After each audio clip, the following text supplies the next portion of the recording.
ሰላም ጤና ይስጥልኝ እንደናችሁ ኤግል ፕሮዳክሽኖች ነን በዮናስ ቦዲ ቢልዲንግ 2024 ተሳትፎ የነበሩ ተወዳዳሪዎችን ጨምሮ አዳዲስ ተወዳዳሪዎች በ2025 ለሚኖረው ውድድር እያደረጉ ያለውን ዝግጅትና በውድድሩ ምን ይጠብቃሉ የሚለውን ቆይታ አድርገን ነበር። ሰብስክራይብ በማድረግ የዚህ ቻናል ቤተሰብ ሁኑ። እሺ ሰላም፣ እስከዳር ካሳዬ ይባላል። ዮሐንስ ፍቃደ ይባላል ወይም በቲክቶክ ፔጃችን እንደምንታወቀው ናቲ ትዊንስ ይባላል። ሰላም፣ ኮች ጤንነት ነኝ ከኤግል ፊትነስ። ቃላም ጌቲ ይባላል። በሶሻል ሚዲያ ስሜ ደግሞ ሀልክ ወይም ዘይኮልሚ ሀልክ። ሄኖክ ባይሳ ይባላል። በሶሻል ሚዲያ ስሜ ኮች ሄኖክ እንዲሁም ሽቶ ብረቱ በማለት እታወቃለሁ። ስሜ ኮኬት ያሰፋ ይባላል። ኢንስታግራም ስሜ ኮካ። እንድሪያስ ይባላል። በኤግል ፊትነስ ፐርሰናል ትሬነር ነኝ። ስሜ ኮች ዘነበ ይባላል። እኔ ስሜ ፍጹም እየደረበው ይባላለሁ። ሰላም እንዴት ናችሁ? ኮች ሜርሲ ይባላለሁ። በኤግል ፊትነስ ውስጥ ትሬነር ነኝ።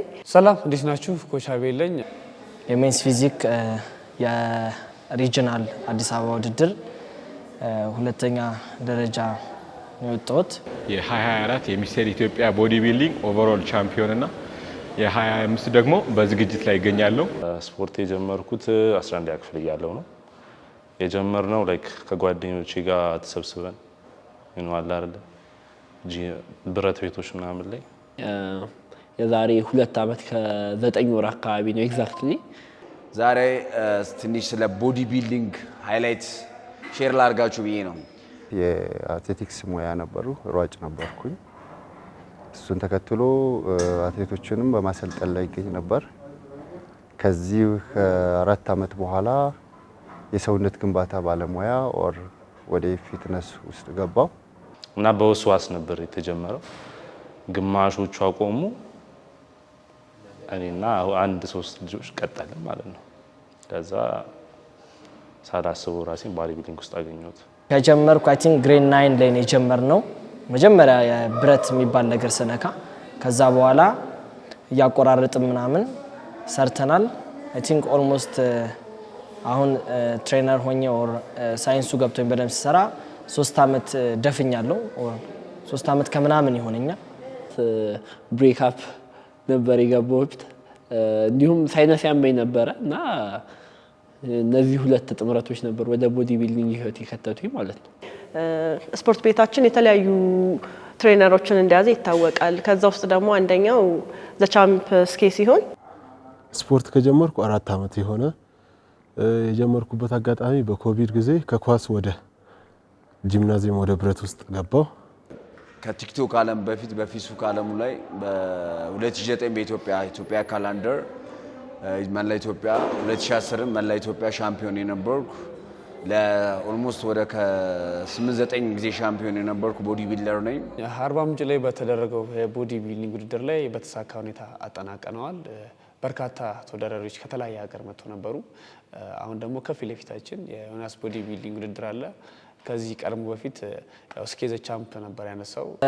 ሶሳይቲው አክሴፕታንስ አይኖርም ያው ፍሬውን እስከሚያዩበት ድረስ ሞር ፋሚሊ ብራዘር ተወዳድሮ ያንን አቺቭ እስከሚያደርግ ድረስ ብዙም ፍሬው አልታያቸውም ነበረ። እሱ የመጀመሪያውን ውድድር ተወዳድሮ በዮናስ ቦዲ ቢልዲንግ ናሽናል ቲም ላይ ናሽናል ውድድር ላይ 3ኛን አቺቭ ሲያደርግ ነው በጣም ደስ ብሏቸው ሰፖርት ማድረግ የጀመሩትም በጣም አፕሪሺየት ማድረግ የጀመሩ። ከዛ በፊትም በደም እንትን ይሉ ነበር፣ ግን ሞር ፍሬውን ሲያዩ አክሴፕታንስ አግኝተንበታል በጓደኞቻችን። when it comes to ሀበሻ ፋሚሊ ግልጽ ነው። ኤክስፔክት የምትደረገው ተምረህ የሆነ ዶክተር ኦር የሆነ ኢንጂነር ሆነህ ምናምን ኦር አካውንታንት ሆነህ የሆነ ብር ታመጣለህ ሜክ ታረጋለህ ነው እንጂ አንተ አምነህበት ወይ በስፖርት ዘርፍ ኦር የሆነ ቢዝነስ ነገር ጀምረህ ለውጥ ታመጣበታለህ ብሎ ፋሚሊ አያምንብህም ነበረ የሆነ ፍሬ አፍርተህ እስክታሳያቸው ድረስ ማለት ነው። እኔ የመጀመሪያው ፑሽ እንዳረግ ፊውል የሆኑ ነገሮች እነዚህ ነገሮች ነበሩ። እንዲያውም ኮቪድ መልስ ወይም አይ ቲንክ ኮቪድ የገባው 2012 ነው። ከ12 በኋላ ምንም አይነት ኮምፒቲሽን አላደረኩም፣ ግን ለኮምፒቲሽን የሚበቁ ልጆችን ኤግል ፊትነስ አብቅተናል። እንድሰራም ወደ ኳሱም እንዳዘነብል ያረጋኝ ነበር። ምክንያቱም ከኛ በፊት በቦዲ ቢልዲንጉ ትልቅ ደረጃ የደረሰ በጂምናዚየም በስፖርት ውስጥ ትልቅ ቦታ የደረሰ አራያ ስላልነበረ ምንድነው ወደፊት ቦዲጋርድነት ነው ምንድነው አላማ እያለ እንትን ይለኛል። ደግሞ ስተው ምንድነው ለምንድነው የተወከው እያለ 50-50 ነበር። በተለያየ ነገርም ሳፖርት እያደረገኝ ነበር አባቴ፣ እንዲሁም እናቴ በደም ይረዱኝ ነበር። ጓደኞቼ ደግሞ ኳስ ላይም ጥሩ ስለነበርኩ ኳስ ላይ እንዳዘነብል ለምን ኳሱን ተወኩናን እያሉኝ ነበር። ምርጫዬ ቦዲ ቢልዲንግ ሆነና ወደዚህ ያዘነበልኩ። ትንሽ ከባድ ነው ቤተሰብ ጋር ያው አውጥቶ ብር አይከፍሉልህም ምናምን የሆነ አስተሳሰብ አለ እኛ ሀገር ላይ ብረት መግፋት ጭንቅላት ይደፍናል ምናምን ይባላልና ትንሽ አስቸግሮኝ ነበረ። ጓደኞቼም ለመደባደብ ነው ወይ የምትሰራው ይሉኝ ነበር ምናምን። ትንሽ የመጀመሪያው ሰዓት ተፍ ነበር። ቤተሰብ አያምንብህም ቶታሊ ማለት ነው። የተወሰነ ሰፖርት ትደረጋለህ። ግን እኔ የመጀመሪያው ውድድሬን ኮምፒት ሳደርግ ላስት ይር አባቴ ነበረ ኮምፒት ላደርግ አስቤያለሁ። ይሄን ያክል ጊዜ ነው የቀረው እና ከሙሉ ኢትዮጵያ ነው ከመላው ኢትዮጵያ ውድድር ነው ስለው እንዴ በዚህች ዓመት ሰርተህ መላው ኢትዮጵያ በላርፈ ለጤና ከሰራህ በቂ ነው ምናምን ነገር አለኝ። ከዛ ዘ ሞመንት ከስቴጅ እንደወረድኩ ለሱ ነበር ቪዲዮ ኮል የደወልኩት። ከዛ አባቴ አይሜዲት ምናምን ብዬ 2 ሜዳሊያ ይዤ ምናምን ነገር ደወልኩለትና ሰዎች ሳያምኑበት ሲቀሩ ኢትስ ኤ ፊውል ላንተ ፑሽ ያደርጋል ማለት ነው። ዋነኛው ሰፖርተሬ ራሴ ነኝ። በመጀመሪያ ያው ፉል ታይም ፐርሰናል ትሬነር ነኝ። ከዛ በተጨማሪ ሶፍትዌር ኢንጂነሪንግ በ5 ኪሎ ግቢ እየተማርኩ እገኛለሁ። ከዛ ፋሚሊ በደንብ ነው ሰፖርት የሚያደርገኝ። ሞር አክስቶቼ ፋዘር በደንብ ሰፖርት ያደርጉናል። እንግዲህ ከፈጣሪ በታች ያው የራስ ጥረት ነው የራስ ድጋፍ ነው። በዙሪያዬ ያው ጓደኞቼ የስራ ባልደረቦቼ ያው ሙያዊ እገዛና ሰፖርቴሽን ይኖራል። ከዛ ውጭ ግን ምንድነው የራስ ጥረት ነው። ኮሚትመንት ይፈልጋል፣ ዲሲፕሊን ይፈልጋልና እሱ ነው። ግን እናቴና እህቴ አሁንም ፕሬፕም ሳረግ ሙሉ ምግቤንም ሙሉ ነገሬንም ከነጸባይ ሁሉ ነገር ያው ፕሬፕ ስታረግ ትንሽ ከባድ ነው። ጸባይም ይለዋወጣል፣ ሙድ ስዊንግም አለ ምናምን ከነ ሙሉ የቻሉኝ ቤተሰቦቼ እናቴ እና እህቴ አመሰግናለሁ። እናቴ እህቴና አባቴ ናቸው ከምንም በላይ ከባዱን ስራ የሚሰሩልኝ። አባቴ የተሻለ ቦታ እንድሰራ በማድረግ መጀመሪያ መንገዱን የከፈተልኝ እሱ ነው። ያው ፋይናንሻሊ ስቴብል ስላልነበርኩኝ የተወሰነ ስራዎች ሞክር ነበረ። ግን ከፍ ያለ ጂም ቤቶች መስራት ስለማልችል ብረት ቤት ነበር የምሰራው። ከዛ አባቴ የመጀመሪያ ስፖንሰር ሆኖ ደና ቦታ ገባሁኝ። ያው ደና ቦታ ስትገባ አዋዋልህን ታያለህ። እኔ ያኔ ቦዲ ቢልደር የመሆን አላማ አልነበረኝም። ከዛ ወደ ጂም ፖይንት ስመጣ የተለያዩ ተወዳዳሪዎችን ሚስተር ኢትዮጵያ ድረስ እነ ዳግምን ያወጣ ቤት ነው። ከዛ እዚህ ቤት ስትመጣ ያ ቫይብ ይመጣል አብሮ። ስለዚህ አንተም ያንን ኮምፒት የማድረግ እንትን ታየዋለህና እነ ማርቆስን አምና ኮች የነበረው እነ ብሩክን ስቴጅ ላይ ያዩዋቸውኝ። ከዛ በቃ አይ ሃቭ ቱ ሜክ ኢት ኔክስት ይር ራሴን እዛ ስቴጅ ላይ ማየት አለብኝ አልኩኝና ከዛ በኋላ ነው ወደዚህ መንገድ የገባሁት ማለት ነው። እና እንዲሁም ደግሞ እናቴና እህቴ ከባዱን ስራ ቢሰሩልኝ ሚል ፕሬፕ ማድረግ እሱ ከባዱ ነገር እሱ ነው። ከምንም በላይ እሱን የሚሰሩልኝ። ከፋይናንስ አንፃር በጣም ትንሽ ከባድ ነው እንዳልኩ። ከኔ ፉል ታይም ትሬነር ባልሆን ኖሮ ይሄን ነገር አፎርድ ማድረግ አልችልም። which is way more በቃ ከአውት ኦፍ ዩር ሊግ ነው የሚሆን። ከባድ ነው ግን እግዚአብሔር ይመስገን እስቲ እየተወጣን ነው። ቦዲ ቢልዲንግ በጣም ውድ ከምንም በላይ ውድ እውነት ላይክ ቦዲ ቢልዲንግ መረጥ ከማለት የሆነ ህይወትን አቁመህ ነው ላይፍን የምትሰጠው ቦዲ ቢልዲንግ ላይ ኢቨን የምታወጣው ብር ለምግብ ለሰፕሊመንት ለሚያስፈልጉ ነገሮች ብዙ ነው። ላይክ ከኛ ሀገር አኗኗር አንፃር ማለት ነው። ገባ አንድ የሚበላ ሰውና 6 የሚበላ ሰው አንድ አይደለም። ገባ 6 ስታወጣው ደግሞ ያን ነበር ከፍ ይላል። ምንም ነገር ቢሆን ትንሽ ይከብዳል። ከፋይናንስ አንፃር በጣም ከባድ ነው ቻሌንጁ። ፋይናንሻሊ ሜንታሊ ብዙ ነገር ነው እዚህ ላይ እንትን የምታደርግበት። ለዛ ይሄ ከባድ ነው። ኳሱም ከባድ ነው በእርግጥ ግን የዚህ ደግሞ ፋይናንሻሊ በጣም አቅም የሚጠይቅ ስፖርት ስለሆነ ኮምፒት አድርገን ምናምን ብዙ ብር እንደምንሸለም ምናምን ነገር ነው ቦዲ ቢልዲንግ ያ አይደለም። ብዙ ወጪ ታወጣለህ ከምታስበው በላይ ብዙ ኢቨን ከገቢህ በላይ የምታወጣበት ሲቹዌሽኖች ይፈጠራሉ። ቦዲ ቢልዲንግ የሚከፍል ሳቲስፋክሽን ነው። እንዲሁም ስቴጅ ላይ ሄደህ የሆነ ዋንጫ ምናምን ማግኘትህ አይደለም ሳቲስፋክሽኑ። ላይክ ዋንጫውን ስትይዘው ኖርማል እንደሆነ ይገባሃል። ኦን ዘ ዌይ በዛ መንገድ ላይ የምትቀርጸው ማንነት የምታዳብረው ሜንታሊቲ ነው ከምንም በላይ ሪዋርዱ ብዬ አስባለሁ። ኢቨን ዱባይ ሳውዝ አፍሪካ ወጥተህ ብትወዳደር ወርዝ አይደለም የሚከፈለ ብር ኦር ደግሞ ምንም ክፍያም ላይኖረው ይችላል ትልልቆቹን ኦሎምፒያ ስቴጅ እስክትደርስ ድረስ ማለት ነው።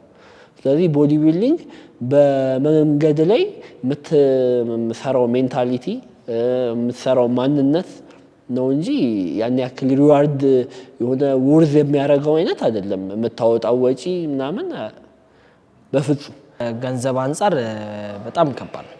በጣም ከባድ ነው። ዲስ ማች መኒን አውጥቶ ቦዲ ቢልዲንግ ላይ ኢንቨስት አድርጎ ኮምፒት አድርጎ ተወዳድሮ ምክንያቱም ያን ገንዘብ ያንን ጀነሬት ለማድረግ ኤክሰርሳይዝ ታደርጋለህ፣ ታሰራለህ። ከዛ በኋላ ነው ሁላ ነገር የሚፈጠረውና ትንሽ ይከብዳል። በእኛ ሀገር ኮንቴክስት ደግሞ ትንሽ ይከብዳል። ምክንያቱም ውዱ ነገር ምግብ ስለሆነ ማለት ነው። አሳ፣ ቺክን፣ ቢፍ እና እንቁላል ነው ፕሮቲን ሶርሴ ማለት ነው። ካርብ ሶርሴ ደግሞ ስኳር ድንች፣ ሩዝ፣ ሙዝ ነበረ። ፋት ሶርስ ደግሞ አቮካዶ እና ፒናት በተር ለውዝ ቅቤ ማለት ነው። 3 ወር ከ3 ሳምንት ማለት ነው።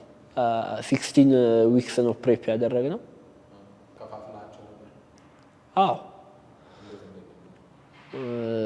ያው የመጀመሪያው ስቴጅ ጀስት አመጋገባችንን ብቻ ነበር ክሊን ያደረግነው። ካርዲዮም አልጀመርንም።